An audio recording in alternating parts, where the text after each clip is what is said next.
What if you were injured and couldn't get back home and realized you had to stay the night, and you had a hay bale that you could get plenty of insulation on the ground for, and you had a little tarp that you could throw up on this dead tree, and you had to stay the night here, and you're miles away from your home because you're on a ranch. You're smart enough though that you brought a way to signal. Do you think with this gear that you could set up a way to both passive and actively signal to let your loved ones know when they come looking for you at daybreak where you are? Stick around for this video.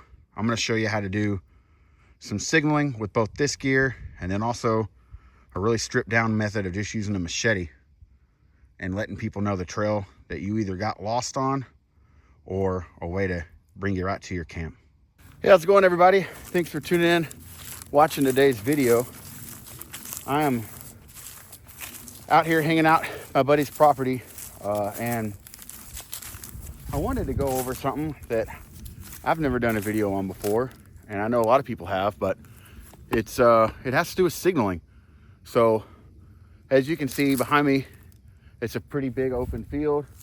You can see for a really long time, you're not worried about getting lost, okay? Like if something were to happen, you know, you could see somebody walking on that ridge line or whatever, or if there's a fire or whatever.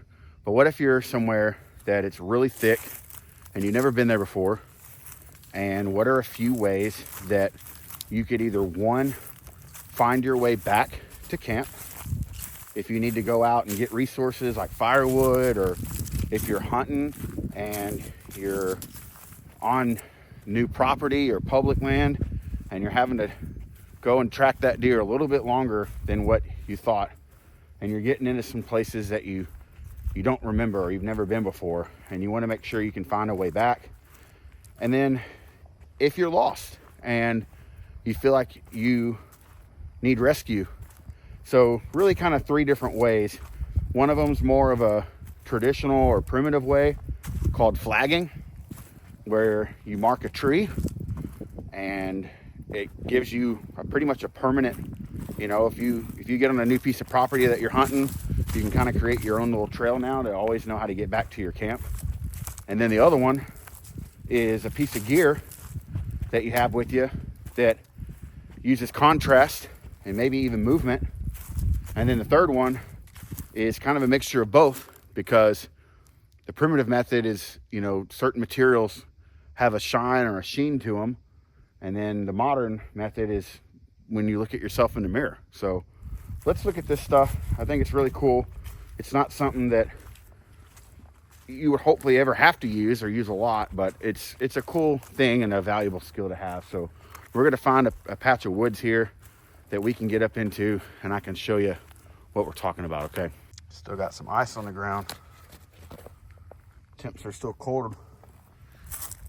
So let's say you're walking through these woods and you shot a deer and he just took off, okay? Well, the thing that stands out the most to me is this big tree. So I can walk to this tree and I'm on this trail, and I'll lose him when he gets on the other side of the tree. And now we have a few different things. We've got another big tree right here in front of us, and then it kind of opens up to a field over there to the right. And if you've ever seen a deer bedded down or a dead one that lays down, it's crazy the height of the grass that they can hide behind. It doesn't take a lot. We have a pretty distinct feature over here. That's a creek that we know we could follow. It's kind of like a handrail. As long as you keep the creek on one side of you, on the way back, you put it on the opposite side and you know how to get back. But just for demonstration's sake, let's say we don't have any of that, and we are completely turned around and we're looking all around us. There's no creek. There's just a bunch of trees like this. What's something that we could do? If we have the wherewithal and the thought beforehand, we can do something to set ourselves up to make it that much easier when we're working our way back. and I'm gonna show you what that is. It's called flagging or blazing. So I don't know the exact history, you know, the definite textbook history and whatever, but I know that early on, especially in places like Alaska, when loggers were coming through into a brand new area, they would blaze trees or flag trees. And it's a pretty down and dirty method that you could honestly do if you found a rock. Like if you don't have gear and whatever, you know, you're in a really bad situation if you don't have anything, but you could do it pretty primitively. But the idea is, I'm gonna use the machete today. The idea is you use some kind of cutting tool to mark a tree at eye level. On your way back, you can see that you for sure came this way. So when we walked up the road and where the ice was and the creek and all that back over here, we walked through here. And if I'm looking ahead of me, and let's say on the other side of the camera here, it's super thick woods and it's really dense, you might have to do it more frequently, but you just want to take whatever your cutting tool is. It doesn't have to be anything this big, and it doesn't have to be anything crazy, especially with these cedars. But even just breaking off some of these dead limbs, it's not hurting the tree at all. It's gonna leave a lot of sign. But, you know, if you're in a panic, or if you're kind of, you know, flustered because you're like, man, am I lost? It's gonna be harder to see that. Your adrenaline's gonna be going a little bit. But what you can do is you can come here and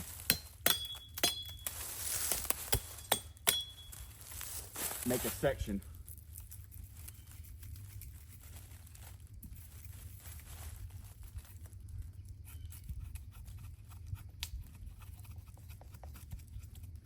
Now, for demonstration's sake, I'm just gonna do this part.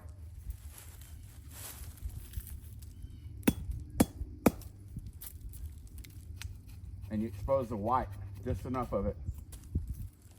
And that right there is a sign that when I'm walking back and dragging my deer or whatever it might be, if I'm searching for somebody or whatever, that right there at eye level stands out now compared to what it did.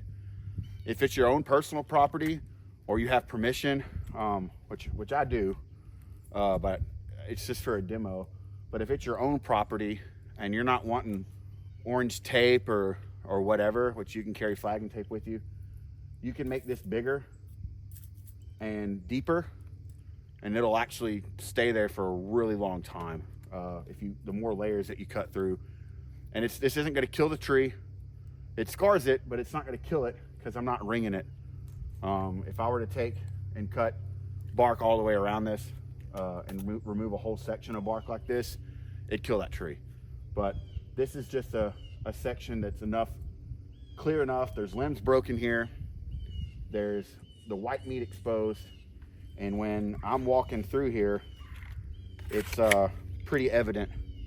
And I'll show you here in a second. It's pretty evident that this is different. You know, we'll step back and I'll walk through and you'll see. See, it's pretty clear.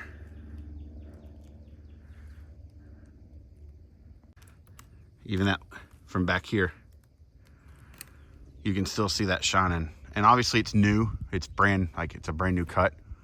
So if it is your own property and you're wanting to keep it maintained, you know, like once a year or so, but that really helps you figure out, like, man, where am I supposed to go? And then that kind of catches your eye, that white spot. Oh yeah, and you flagged your trail.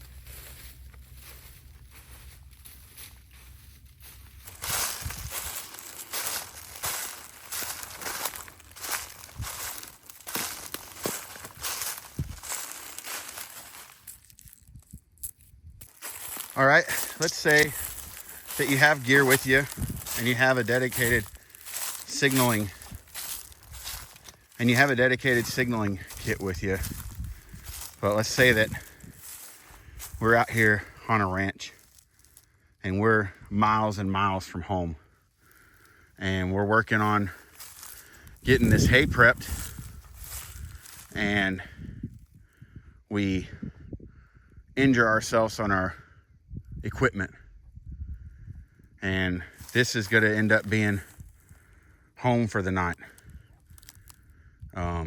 We don't have cell service out here, and this is a natural little shelter. We can grab some of this busted hay bale and put it down for bedding.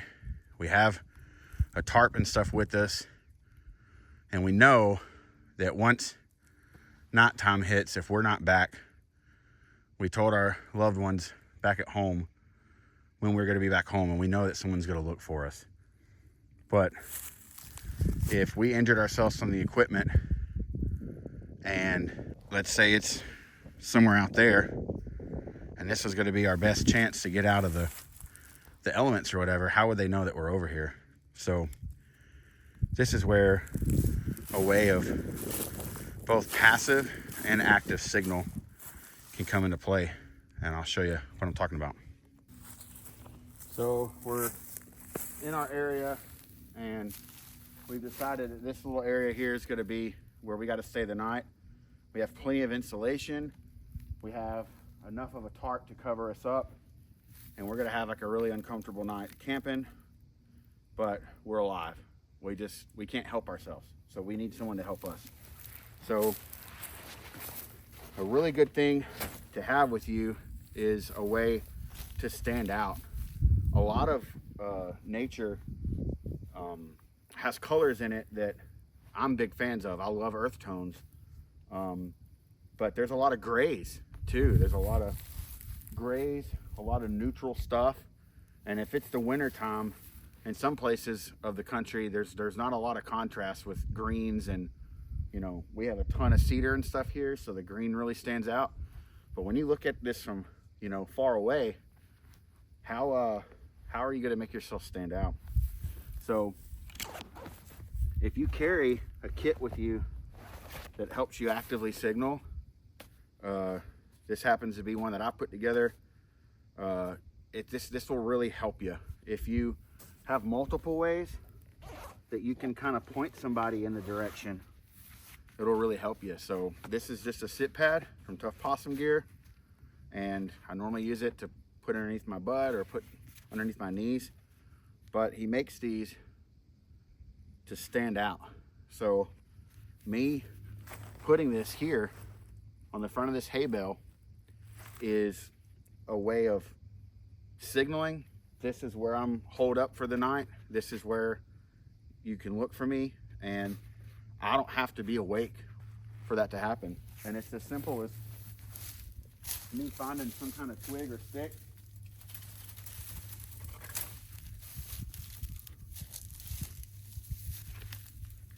this has tabs on it. Just feed this stick through the tabs.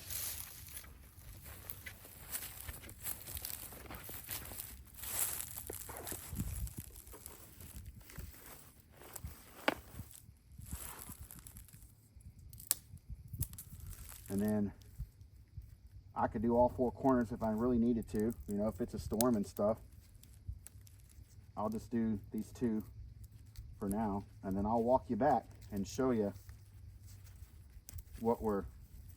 how much this stands out.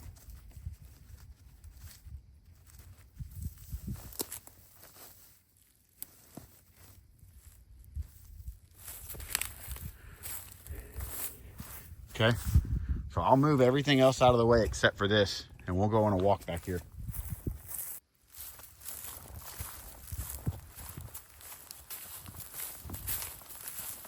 This is around 20 yards. And this is double the distance.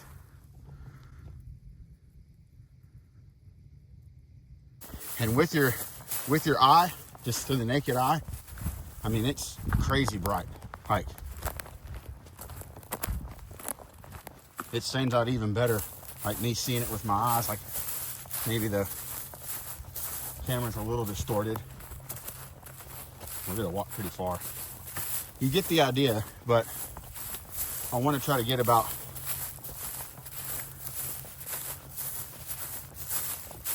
I don't know, maybe 100 yards. And this happens to be a main thoroughfare, like a gate that someone would be coming through. There's a big trailer here. Look at that. You can still see it.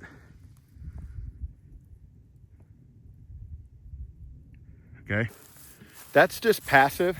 It's not, it's there. It's always shooting. It's always doing its job, but it could be better if it's moving. Contrast, whatever. And I have another signal panel in my pack that's a lighter piece of cloth. It's not a foam pad. If I had to, I could take the foam out of that and suspend that from a tree. If you have two of them, you now have double the chances, and one of them can move and the other one can be passive like that. But it's so, to me, it's a no-brainer. Like, why would I not have a piece of kit like that in my pack? Because its uses are way more than even multi-purpose. Like the pad underneath your knees to sit on, use it to fan embers to get a flame started back up again, the orange that reflects the light. So let's continue with this scenario. This is a really effective and simple way of being seen if this is where I was injured. But again, we can make it better with the movement and the contrast. So this is a little dedicated kit that I have, that it's called a wind kit, when in need. Lester River Bushcraft makes it. You can put whatever you want in it, but he has a spot that if you want to attach a signal panel to, you can. And there's chem lights that'll come with the kit. So these are like glow sticks. You break them and you can hang them. Everybody plays with, you know, glow in the dark stuff. It's a lot of fun, but it's a really, really handy thing. And the way that he designs his signal panel, and again, this isn't a particular thing. You don't have to go and buy stuff, but just having something that contrasts, that helps you, this is just a double-sided piece of material with grommets. And imagine if I hung this from up here, and anytime the wind blows, it's adding contrast. It's moving, it's helping me out to be seen. And then on top of that, he has a bungee cord here in the middle that you can strap the chem light into, and it's even better. So that's huge.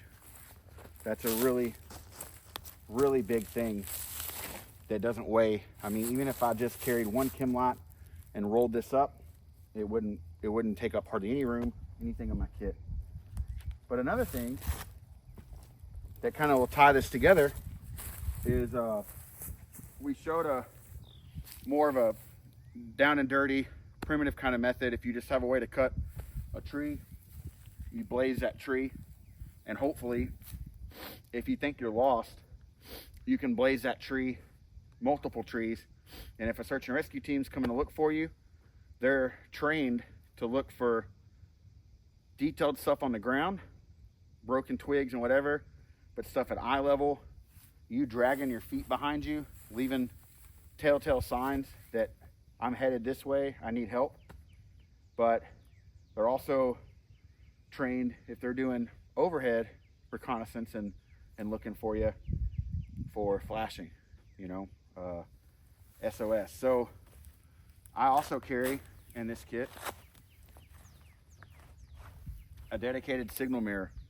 So this is just some foam and some blaze orange duct tape, and I made a little case out of it.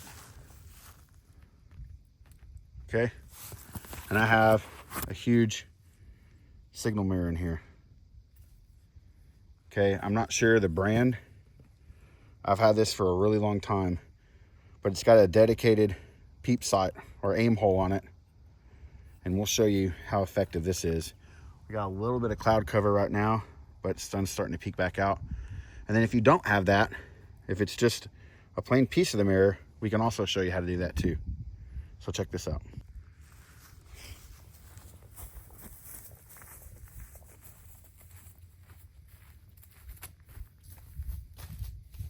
So if I look through this mirror, it does nothing, okay? I can see the glimmer on the ground, but if I find it on my hand first, then I can aim it at you.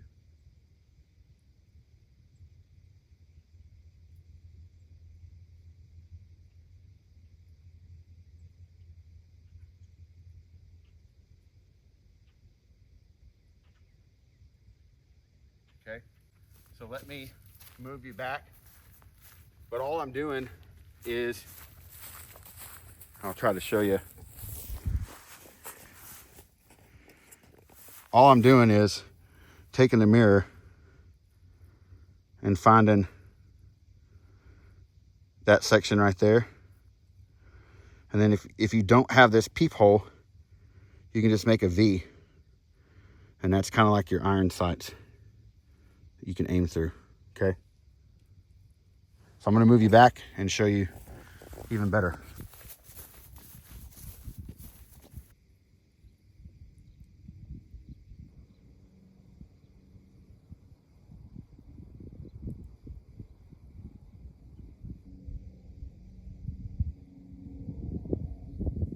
So even on a cloudy day like today, you can still see this flash.